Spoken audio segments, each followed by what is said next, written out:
Hello everyone, welcome to Experience Acquia in Japan.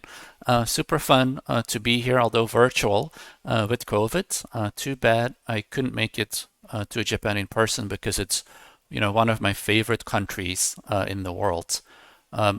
My name is Dries. I'm the founder and the project lead of Drupal, and I'm also the co-founder and CTO of Acquia.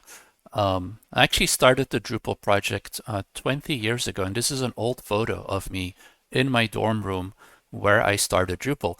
And for the first 7 years, I worked on Drupal as a hobby project. It's what I did at night and on the weekends when I didn't have my real job.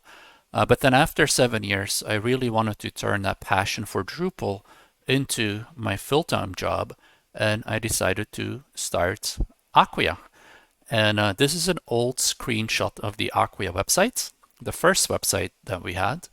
And I've been at Acquia for, 14, 15 years, a long time as well. And I'm responsible for the technology part of Acquia, the product and the technology part of Acquia. So today I wanted to talk a little bit about Drupal 9 and Drupal 10. Drupal 9 is a current version of Drupal. It's what people can download from drupal.org. And Drupal 10 is the next version of Drupal that we're currently working on. So let's talk a little bit about Drupal 9 first. Drupal 9 we actually released 10 months ago, and today there's thousands of websites running Drupal 9. And you can see some of those websites here. Websites like Budweiser, if you like beer, or IBM and Red Hat, or the United Nations and NATO. So some pretty big websites from famous companies.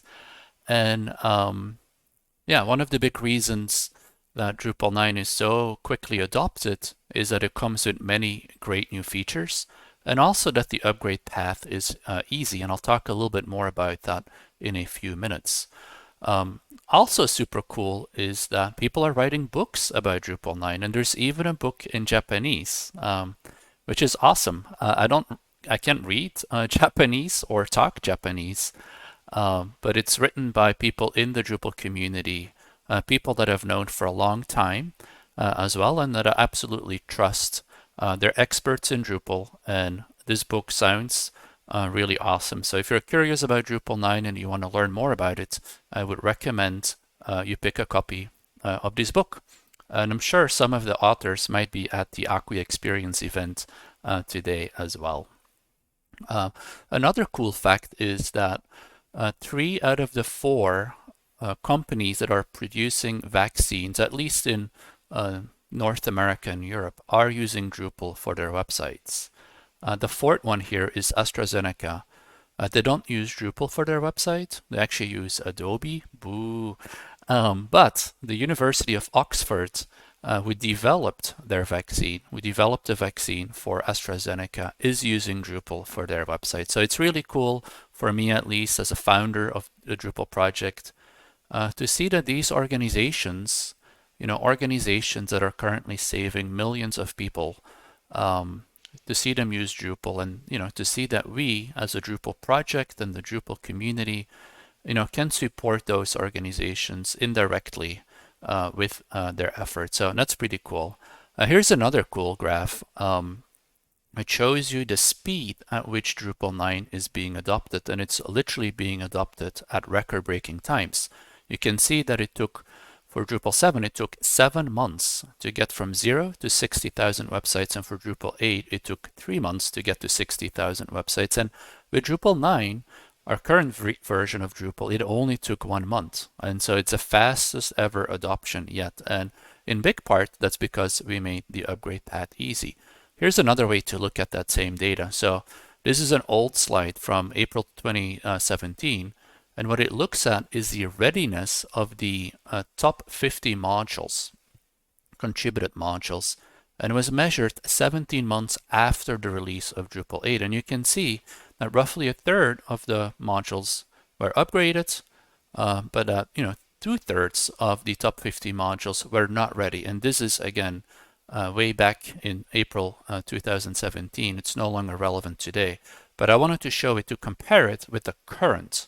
And so this chart shows you the readiness of Drupal 9 And it's measured actually 10 months after the release of Drupal 9, not 17 months. So the timelines don't match.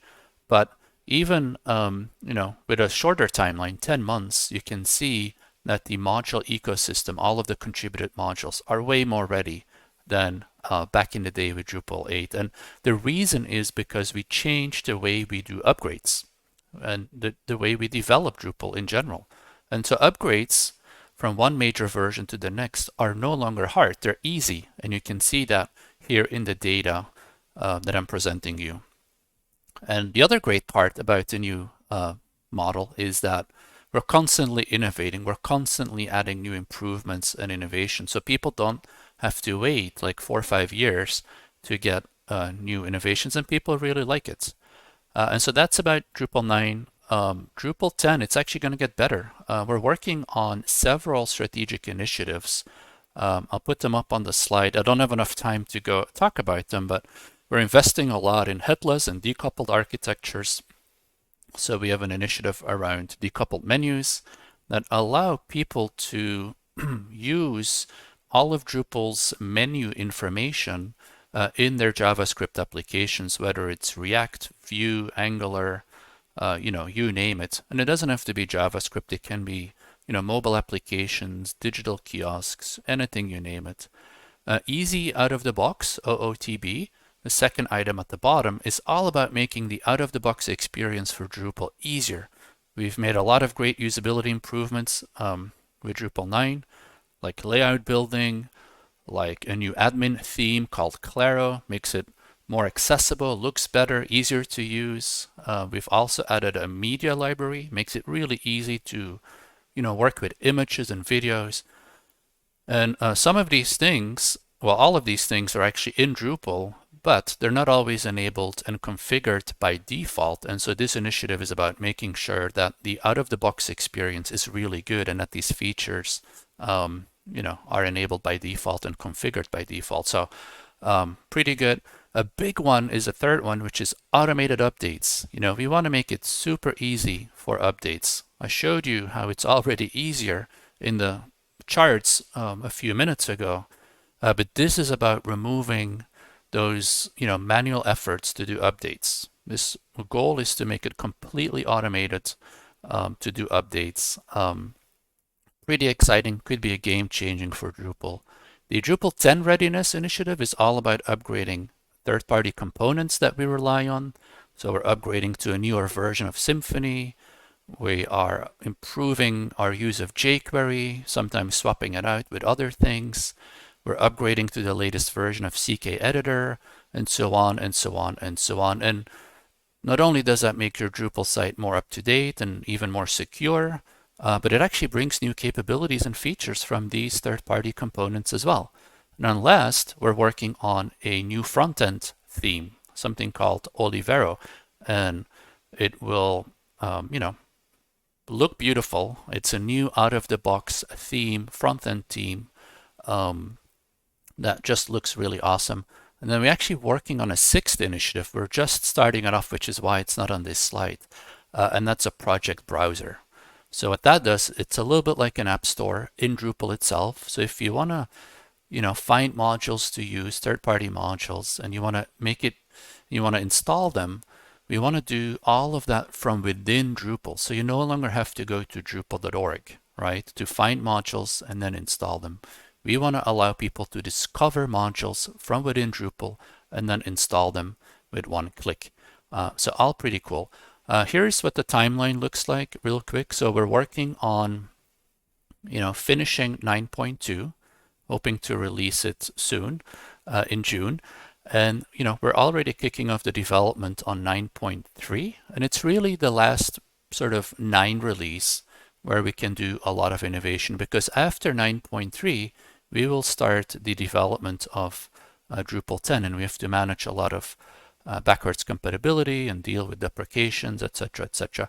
And our goal is to release Drupal 10 by June of next year, June 2022. So that gives you a sense of the high-level timelines. Now, if you're still on an older version of Drupal, I also have some key dates for you. Drupal 7 is actually supported until November of next year. And then after that, there will be commercial support as well. Like Acquia, for example, will offer extended support for Drupal 7 sort of in 2023 and beyond. So if you're on Drupal 7, don't worry, it's well maintained by a fantastic group of maintainers. And also, you can get great support from companies like Acquia. If you're on Drupal 8, though, you do have to upgrade to Drupal 9 before the end of this year, as you can see in the chart. And that's maybe a little bit counterintuitive. Yeah? You may wonder, why does Drupal 7 have longer support than Drupal 8? That doesn't make sense. And the reason is the fact that we have changed how we develop Drupal, as I mentioned. And the upgrade from Drupal 7 to Drupal 9 is the last hard upgrade. But because it's hard, we want to give organizations more time. Acquia actually has a tool that we offer to our customers that makes that upgrade a lot easier. So if you're looking to upgrade from Drupal 7 to Drupal 9, come talk to us and we can show you our upgrade tool. If you're on Drupal 8, you should upgrade to Drupal 9 as soon as possible so that you're ready by November of this year. But as I've shown you in this presentation, that upgrade is pretty easy compared to all of the upgrades. So whether you're using Drupal 7 or Drupal 8, please do plan accordingly. And if you need some help, come talk to us, at this event. So that's it. I wanted to just give a quick update on Drupal 8, Drupal 9, Drupal 10, and I guess a little bit on Drupal 7. But overall, we're making great progress on Drupal 9 adoption, and we're innovating a lot on Drupal 10. And I'm really excited for Drupal's future. Thank you for listening, and I hope you have a great rest of the day. Thank you.